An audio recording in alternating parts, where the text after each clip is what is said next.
Hello दोस्तों, नमस्कार। आज हम कक्षा 6 का इतिहास पढ़ेंगे। आज से हम यूपीएससी की तैयारी करेंगे, ठीक है। और बिल्कुल जीरो से लगाकर कक्षा 6 से 12 तक का पहले अध्ययन करेंगे। उसके बाद ये अपनी पहले जड़ मजबूत करेंगे, उसके बाद ही हम आगे बढ़ेंगे, ठीक है। तो पहले कक्षा 6 की इतिहास से शुरुआत करते हैं यूपीएससी के लिए, ठीक है। ये नोट्स हैं, ठीक है। कक्षा 6 इतिहास का क्या है, नोट्स। तो पहले पाठ का नाम क्या है, क्या, कामा कब, कामा कहाँ और कैसे, ठीक है। ये पाठ का नाम है। तो सबसे पहला हेडिंग क्या है, सबसे पहला प्रश्न क्या है, लोग कहाँ रहते थे, ठीक है। नर्मदा, जो नर्मदा नदी है वो कहाँ है, मध्य प्रदेश में है। कई लाखों वर्ष पहले से लोग यहाँ रह रहे थे, ठीक है। कई लाखों वर्ष पहले, सबसे पहले जो भारत में नर्मदा नदी के किनारे, जो नर्मदा नदी कहाँ है, मध्य प्रदेश में है, वहाँ लोग रहते थे, ठीक। समझ गए इतना। आगे समझते हैं। वह कुशल संग्राहक थे, ठीक है। कुछ संग्राहक समझ रहे, इकट्ठी करने वाली चीज़ें, ठीक है, जिन्हें संग्राहक कहते हैं। जैसे कोई चीज़ को इकट्ठा जो कर रहा है उसको क्या कहेंगे, संग्राहक, ठीक है। क्या संग्रह करते थे, यानी क्या चीज़ें इकट्ठा करते थे, भोजन इकट्ठा करते थे, ठीक है। भोजन की जड़, फल, जंगलों के उत्पाद पर निर्भर और जानवरों का शिकार करते थे, ठीक है। यानी कि जो संग्राहक थे वो भोजन इकट्ठा करते थे, फल इकट्ठा करते थे, ठीक है। जंगलों का उत्पाद यानी, ठीक है, जंगली जो है जानवरों का शिकार भी किया करते थे, ठीक है। उत्तर पश्चिम सुलेमान व किरधर पहाड़ियाँ, ये कहाँ हैं इस टाइम, देखो पश्चिम वो उत्तर से पश्चिम, आप समझ सकते हैं। उत्तर मतलब ऊपर की तरफ है, ठीक है, भारत से। और पश्चिम मतलब ये अफगानिस्तान उधर की है, ठीक है। तो सुलेमान एवं किरदार पहाड़ियाँ, ठीक है। तो पाक, तो जो ये इस टाइम अभी कहाँ है, ये सुलेमान और किरदार पहाड़ियाँ कहाँ हैं, पाकिस्तान में और अफगानिस्तान की सीमा पर स्थित हैं ये पहाड़ियाँ, ठीक है। देखिए यहाँ पर क्या मिलता है, इस स्थान पर 8 वर्ष पूर्व स्त्री पुरुषों ने सबसे पहले गेहूं और जौ फसलों को अपनाया आरंभ किया, ठीक है। यानी कि इस स्थान पर 8 वर्ष पूर्व, यानी कि आज से 8 वर्ष, आज कई कई पुराने, ठीक है, इस स्थान पर 8 वर्ष पूर्व, ठीक है, बहुत पुरानी बात है। 8 वर्ष यहाँ पर गलत लिखा है मेरे हिसाब से, 8,000 वर्ष होगा, ठीक है। स्त्री पुरुषों ने सबसे पहले गेहूं, सबसे पहले क्या, देखो स्त्री और पुरुषों ने सबसे पहले चीज क्या था, गेहूं कहाँ पर, सुलेमान एवं किरदार पहाड़ियों पर सबसे पहले गेहूं और जौ फसलों को अपनाया प्रारंभ किया, ठीक है। यानी कि उन्हें उगाना शुरू किया और खाना शुरू किया। कौन कौन सी फसलें, गेहूं की और जौ की, ठीक।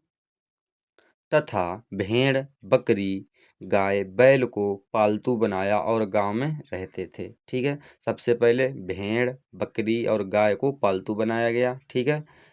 किन लोगों ने बनाया था, जो किरदर पहाड़ियों में रहते थे, ठीक है, उत्तर पश्चिम में सुलेमान, ठीक है।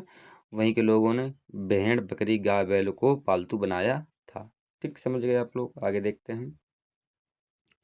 उत्तर पूर्व में गारो तथा मध्य भारत में विंध्य पहाड़ियाँ, ठीक है। गारो जो कि अभी असम में है, ठीक है। विंध्य पहाड़ियाँ मध्य प्रदेश, यहाँ पर कृषि का विकास हुआ। देखो अगर आपको कोई क्वेश्चन पूछे कि भारत में सबसे पहले कृषि का विकास कहाँ हुआ था, तो आप कह सकते हैं असम में एक जगह है गारो, क्या नाम है, गारो। वहाँ विंध्य पहाड़ियाँ हैं। कौन सी पहाड़ियाँ हैं, विंध्य पहाड़ियाँ, ठीक है, समझे। हमारे राष्ट्रीय गान में भी आता है विंध्य हिमाचल, ठीक है। तो विंध्य आप समझ सकते हैं, विंध्य से ध्यान रख सकते हैं, असम से, ठीक है। राष्ट्रीय गान हमारे आता है कि नहीं आता है, आता है, ठीक है। गारो असम विंध्य पहाड़ियाँ, तो सबसे पहले यहाँ कृषि का विकास हुआ था, कहाँ, असम में। कौन सी पहाड़ियों में, विंध्य पहाड़ियों में। कौन सी जगह पर, गारो जगह पर, ठीक। समझ गए आप लोग। सर्वप्रथम चावल विंध्य के उत्तर में उपजाया गया, ठीक है। यानी कि असम में जो है सबसे पहले कौन सी फसल उगाई गई, चावल की, ठीक। समझ गए आप लोग। आगे समझते हैं। सिंधु व सहायक नदी 100 वर्ष पूर्व, यानी कि 4700 वर्ष पूर्व आरंभिक नगर फल फूले गंगा एवं तटवर्ती इलाकों में 2500 वर्ष पूर्व नगरों का विकास हुआ, ठीक है। ये कह रहे हैं यहाँ पर 2500 वर्ष पहले ही नगरों का विकास हुआ है। जो यहाँ पर जो उनके जो पास पड़ोस में रह रहे हैं, सिंधु नदी के सहायक नदियों के पास, ये ज़्यादा पुराने नहीं है। 2500 वर्ष नगरों का विकास हुआ। ये तो नगर का विकास जो है ना देर में हुआ है, ठीक है।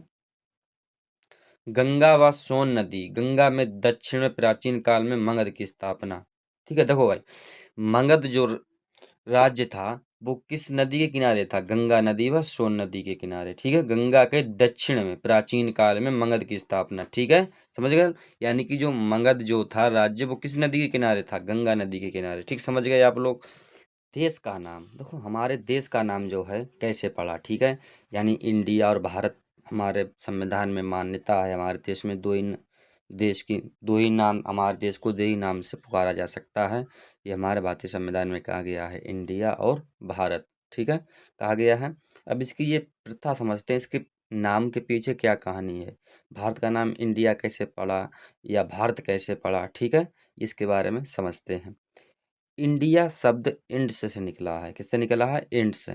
ठीक है, जिसे संस्कृत में सिंधु कहा जाता है। ठीक है, समझ गए आप लोग? देखो, इंडिया शब्द जो है किससे निकला है? इंड से। ठीक है, जिसे संस्कृत में, इंड को संस्कृत में क्या कहते हैं? सिंधु। ठीक है, जो सिंधु नदी है उसको संस्कृत में क्या कहते हैं? सिंधु। किसको कहते हैं? इंड्स को। ठीक, समझ गए आप लोग? ईरान और यूनान वासियों ने, जो वर्तमान में ईरान, ठीक है, और यूनान वासियों ने सिंधु को, यानी कि इंड्स को, सिंधु को मतलब दो संस्कृत की भाषा में किसे इंड्स को ही सिंधु कहा गया है। तो किन किन वासियों ने? ईरान और यूनान के वासियों ने सिंधु को हिंडोस, ठीक है, सिंधु को हिंडोस कहा है। क्या कहा है? सिंधु। किन किन लोगों ने कहा? ईरान और यूनान वासियों ने सिंधु को हिंडोस अथवा इंडोस कहा है। ठीक है, क्या क्या कहा है? हिंडोस या इंडोस कहा है। ठीक है, और इस नदी के पूर्व, पूर्व मतलब पहले की भूमि प्रदेश को इंडिया कहा है। ठीक है, इस नदी के पूर्व के भूमि प्रदेश को क्या कहा है? इंडिया कहा है। समझ गए आप लोग? ठीक है, देखो, इन लोगों ने ये देखो, अब फिर से समझ लो, संस्कृत में इंड्स को सिंधु कहते हैं। ठीक है, ईरान और यूनान वासियों ने सिंधु को, यानी संस्कृत भाषा में सिंधु को क्या क्या है? हिंडोस अथवा इंडोस कहा है। ठीक है, दो नाम दिए हैं। और इस नदी के पूर्व मतलब पहले की भूमि को, यानी कि इस नदी की जो पहले की भूमि है, ये जो नदी है सिंधु नदी है, इस वहाँ की भूमि को, यानी कि जो सिंधु नदी जहाँ पर बह रही है, ठीक है, या वहाँ जहाँ से निकलती है, ठीक है, उस भूमि को क्या कहा है? इंडिया कहा है। जैसे सिंधु नदी कहाँ से निकलती? हिमालय, हिमालय प्रदेश से निकलती है। तो हिमालय प्रदेश को इन्होंने पूरे पूरे वहाँ को क्या नाम दे दिया? इंडिया। क्या नाम दे दिया?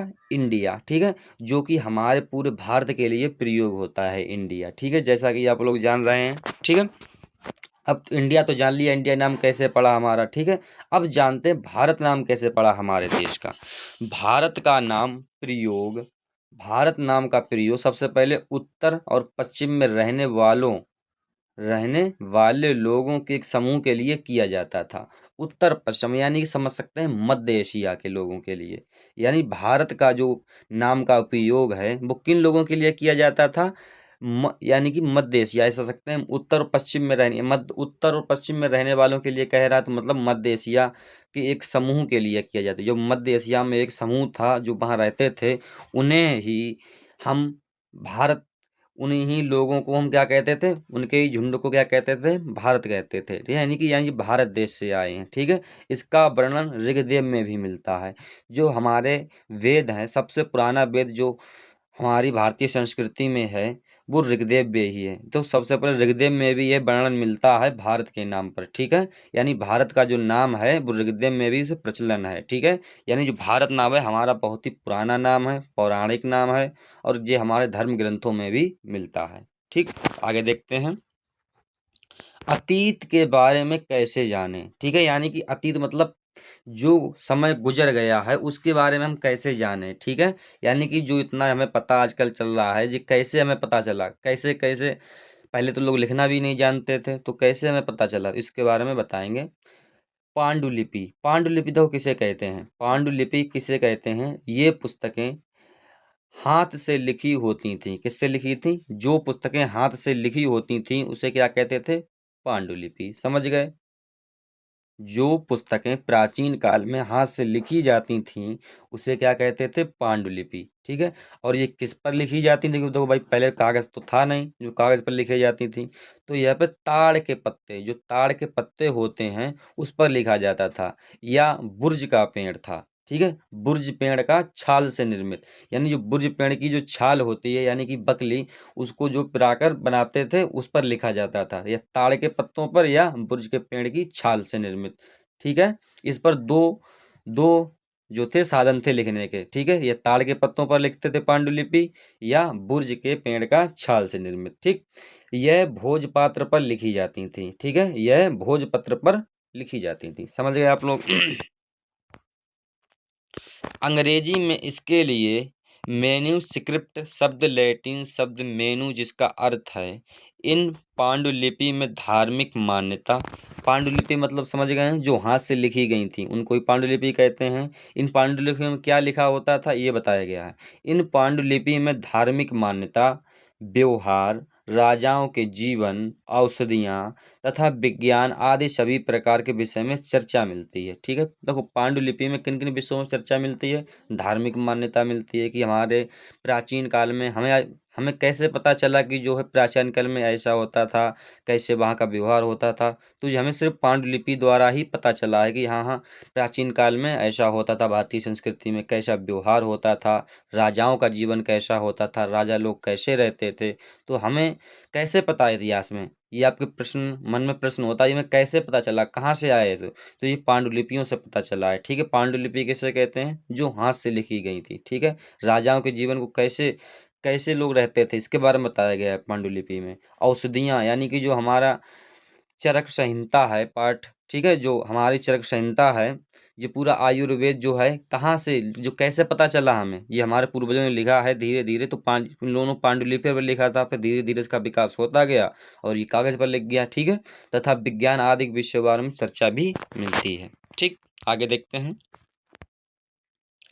यह संस्कृत, प्राकृत व तमिल भाषा में लिखे हैं। प्राकृत आम लोगों की भाषा थी। ठीक। ये बताया गया है जो पांडुलिपि थी वो संस्कृत भाषा में लिखी गई थी या तमिल भाषा में लिखी गई। दो भाषाओं में लिखी गई थी। कौन कौन सी? ध्यान रखना, संस्कृत और तमिल। ठीक। दो भाषाओं में लिखी गई थी पांडुलिपियाँ। ठीक है। लेकिन प्राकृत जो भाषा थी वह आम लोगों की भाषा थी, यानी कि जैसे कि आप घर की आम भाषा क्या है? हिंदी है। ठीक है। बस ये लिखने में तो अंग्रेजी में भी कोई कोई पत्र आ जाता है, आ जाता नहीं आ जाता, वही सब था। जो राजनैतिक जो भाषा थी वो संस्कृत व तमिल भाषा में लिखी गई थी पांडुलिपियाँ, लेकिन जो आम भाषा थी वो क्या कौन कौन सी भाषा थी? प्राकृत भाषा थी। ठीक है। समझ गए आप लोग? आगे देखते हैं। अभिलेख। देखो भाई, अभिलेख किसे कहते हैं? आपको जब आगे हम पढ़ेंगे तो अभिलेख शब्द कई बार प्रयोग होगा। सबसे पहले इसको जान लेते हैं। ठीक है। अतीत के बारे में जानने का एक और महत्वपूर्ण स्रोत अभिलेख है। अतीत मतलब जो गुजर गया है उसे क्या कहते हैं? अतीत। यानी जो गुजरा हुआ समय है उसे जानने के लिए एक और महत्वपूर्ण स्रोत है। यानी अगर आप इतिहास को जानना चाहते हैं, बीते हुए समय को जानना चाहते हैं, तो आपको अभिलेख जो है आपके लिए बहुत महत्वपूर्ण है। ये बात इसमें कहा गया है। ठीक। यह कठोर सतह पर उत्कीर्ण किए जाते हैं। जैसे ये कोई पत्थर ले लिया है आपने। ठीक है। तो वहाँ पर खोद खोद कर उस पर लिखा जाता था। ठीक है। यानी पत्थर को काट काट कर छेनी द्वारा किसी की सहायता से जो है उसे काट काट कर उस पर उत्कीर्ण अक्षर किए जाते थे और उस पर लिख दिया जाता था। तो उसको क्या कहते हैं? अभिलेख। इसमें कहा गया है यह कठोर सतह पर, यानी कि जो कठोर मतलब पत्थर, पत्थर की सतह पर उत्कीर्ण, उत्कीर्ण मतलब गड्ढा करके या खोद कर, या ठीक है, उत्कीर्ण किए जाते थे अक्षर। ठीक है। तो उसको क्या कहते हैं? अभिलेख। ठीक। समझ गए? यानी कि जो पत्थरों पर जो पांडुलिपियां लिखी होती थीं, ठीक है, उन्हें क्या कहते हैं? अभिलेख। समझ गए आप लोग? और ठीक, पांडुलिपि किसे कहते हैं? जो ताड़ के पत्तों पर लिखी मिलती थी। ये भाई अंतर समझो इसमें। जो पत्थर पर लिखी होती थी, ठीक है, उसे क्या कहते थे? अभिलेख। और जो ताड़ के पत्तों एवं बुर्ज की छाल पर लिखे होते थे उसे क्या कहते थे? पांडुलिपि। समझ गए? आगे देखते हैं भाई। पुरातत्वविद वे व्यक्ति जो अतीत में बनी वस्तुओं का अध्ययन करते हैं। देखो पुरातत्वविद किसे कहते हैं, आपने कभी बार सुना होगा पुरातत्वविद किसे कहते हैं। पुरातत्वविद जो हैं एक वैज्ञानिक भी होते हैं। तो पुरातत्वविद किसे कहते हैं, आपसे कोई पूछ दे पुरातत्वविद क्या है, तो वह उसको बताना है भाई को।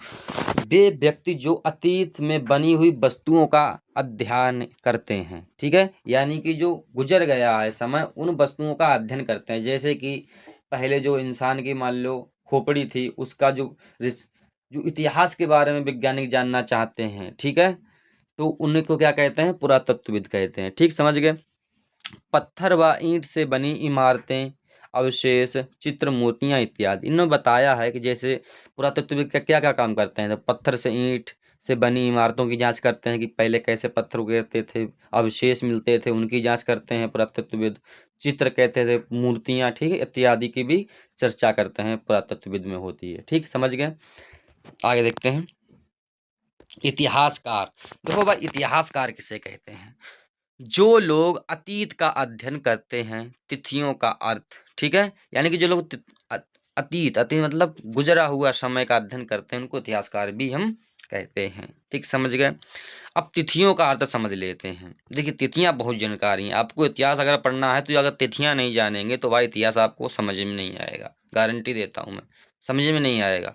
तो देखो भाई बीसी क्या है, बीसी को कहते हैं, बीसी इसे हिंदी में कहते हैं बिफोर क्रास्ट, ठीक है, या कह सकते हैं ईसा पूर्व। देखो ईसा मसीह का जो जन्म हुआ था, वो जब जन्म हुआ था तभी से जो है, उनके जन्म से ही जो पीछे का समय है उसे क्या कहते हैं, ईसा पूर्व, अंग्रेजी में कहते हैं बीसी। ठीक है, जन्म से पहले, यानी कि जो ईसा मसीह का जो जन्म हुआ था उनसे पहले जो गुजरा हुआ समय है, तो वहाँ पर हमेशा आगे लिखा होगा ईसा पूर्व। इसे ई और जो पॉइंट पूर्व लिखा है, इसी को कहते हैं, जो ये ईसा है ये पूर्व है। ठीक है, तो यानी कि ईसा मसीह के जन्म से पहले हुआ है ये बात, यानी कि पहली शताब्दी से पहले की बात है, तो वहाँ पर क्या लग जाएगा, ईसा पूर्व।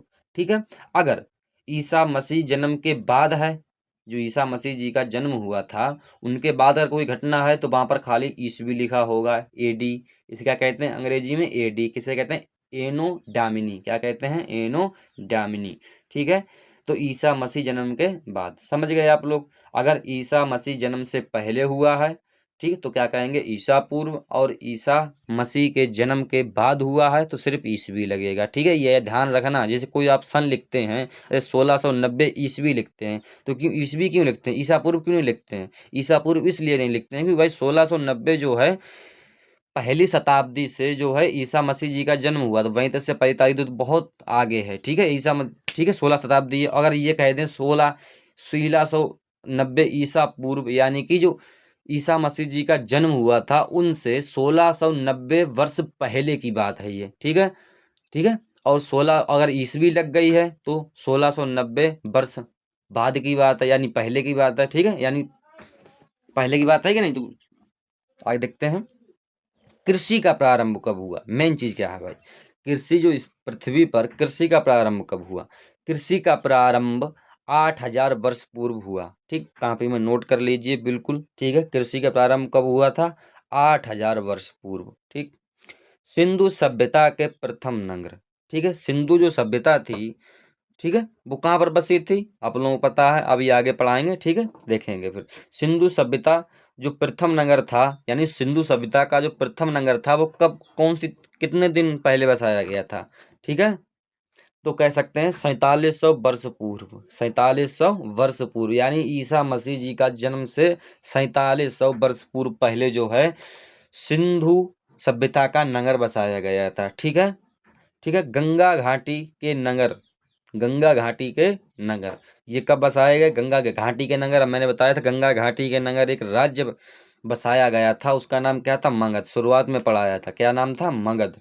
तो ये कब गंगा घाटी के जो मगध राज्य था वो कब बसाया गया, 2500 ईसा पूर्व। ठीक है, 2500 ईसा पूर्व, यानी ईसा मसीह जी के जन्म से 2500 यानी 2500 साल पहले जो है इस मगध राज्य की स्थापना हुई थी। ठीक है, ये इतिहास हमारा बहुत पुराना है, ये हमको कैसे पता चलता है, पांडुलिपियों द्वारा, अभिलेखों द्वारा, ऐसी तो पता चलता है। अब बताओ, इस टाइम तो ना पत्थर कागज चलते थे ना कुछ, तो कैसे पता चला हमें, धीरे धीरे उन लोगों ने उखेरा, पत्थरों पर लिखा, तो हमें इतिहास से पता चलता है। ठीक है, ये पाठ हमारा समाप्त हो गया है। अगर वीडियो अच्छा लगा हो तो प्लीज़ चैनल को लाइक करें, सब्सक्राइब करें और हमसे जुड़े रहें, ठीक है। यूपीएससी के लिए, ठीक है, हम बिल्कुल जीरो से लगाकर पढ़ेंगे। कक्षा 6 से 12 तक सभी विषय पढ़ेंगे, इसके प्रश्न उत्तर भी देखेंगे, क्या क्या डाउट हैं सब देखेंगे, ठीक है। तब तक के लिए जय हिंद, जय भारत।